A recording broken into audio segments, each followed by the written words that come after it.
Perkenalkan, nama saya Haji Malambana. Dari sini sebagai host. Saya Arya sebagai narasumber 1.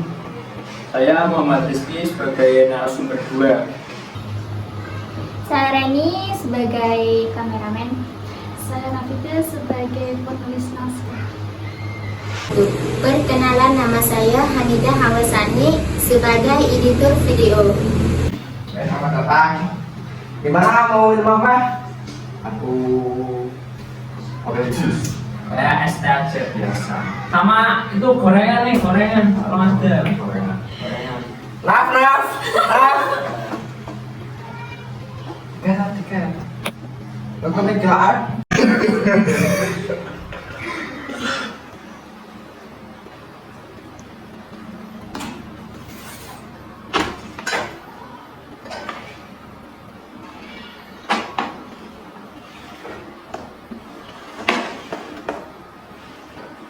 Oh, es itu namanya buat. Makasih ya. Anjay, baru anjay. Monggo.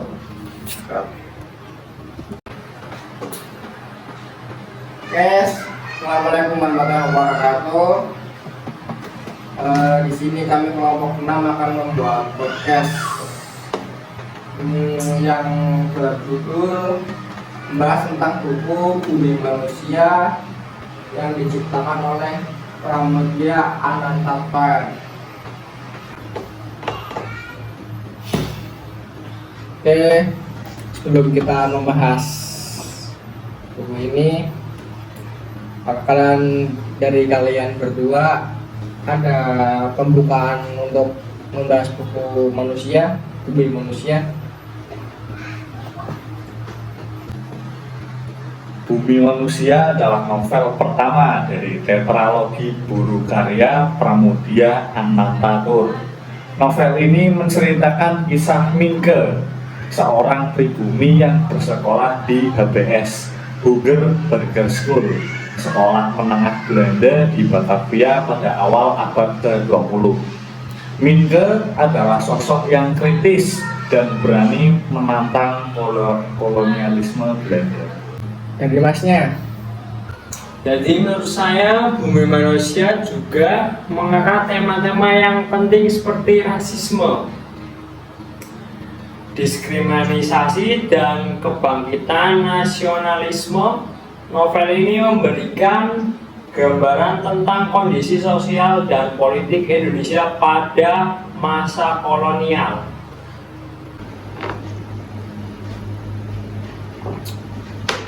Bagus. Jadi Bumi Manusia adalah novel yang cukup kompleks dan serta memberikan makna yang sara, dan sekarang kita bisa mulai membahas lebih dalam, lebih spesifik tentang novel Bumi Manusia.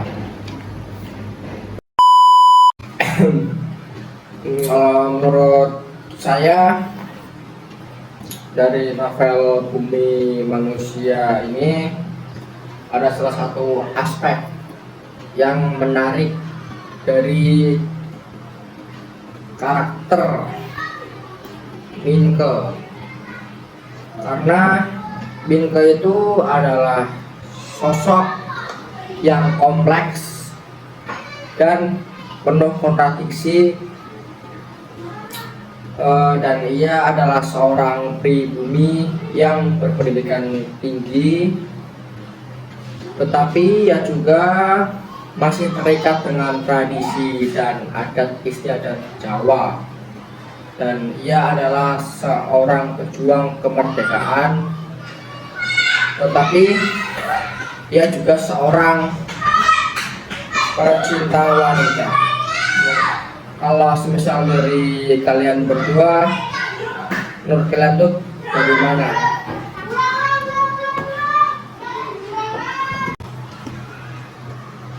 Ya, penggambaran karakter Minke sangatlah realistis. Ia adalah sosok manusia biasa yang memiliki kelebihan dan kekurangannya masing-masing. Hal inilah yang membuat karakter Minke menjadi begitu menarik dan relatable. Jadi gini Mas, selain Minke, novel ini juga menampilkan karakter-karakter pendukung yang tak kalah menarik. Misalnya Nyai Antosoro, seorang wanita pribumi yang berani melawan status quo. Ada juga Robert Sudhof, seorang Indo yang menjadi sahabat Minke. Bagaimana menurut kalian berdua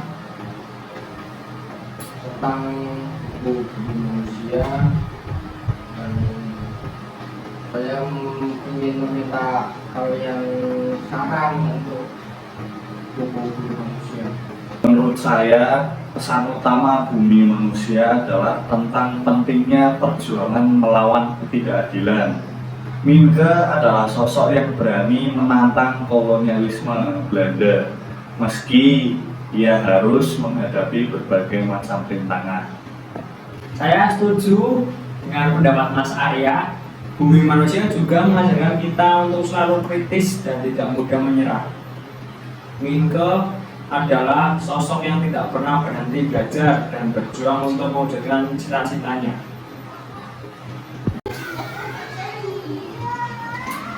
Cukup bagus menurut pesan utama kalian untuk buku manusia. Karena Bumi Manusia itu adalah novel yang sangat inspiratif. Novel ini mengajarkan kita untuk selalu berani melawan ketidakadilan dan tidak mudah menyerah untuk meraih cita-cita.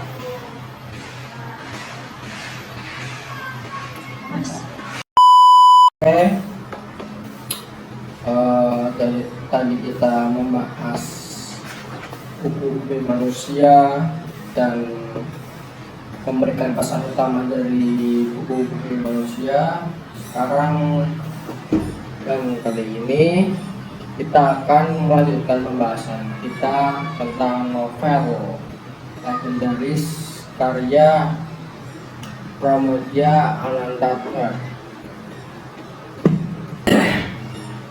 Sebelumnya kita sudah membahas tentang karakter Minke dan pesan utama novel ini.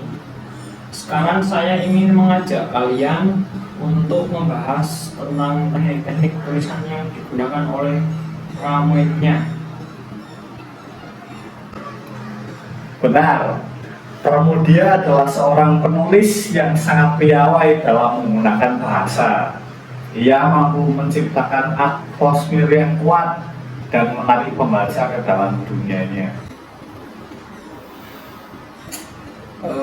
Bisakah kalian ceritakan sedikit tentang teknik-teknik penulisan yang digunakan oleh Pramoedya dalam pembentukan novel Bumi Manusia?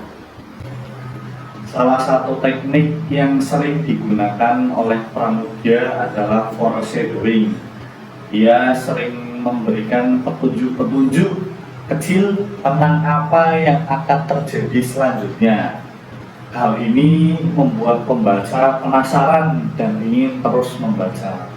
Selain itu, Pramoedya juga menggunakan teknik stream of consciousness. Ia menggambarkan pikiran dan perasaan tokoh secara detail sehingga membaca seolah-olah bisa masuk ke dalam pemikiran mereka. Dan menurut kalian berdua, teknik-teknik apa untuk penulisan ini memiliki pengaruh apa terhadap pembacanya?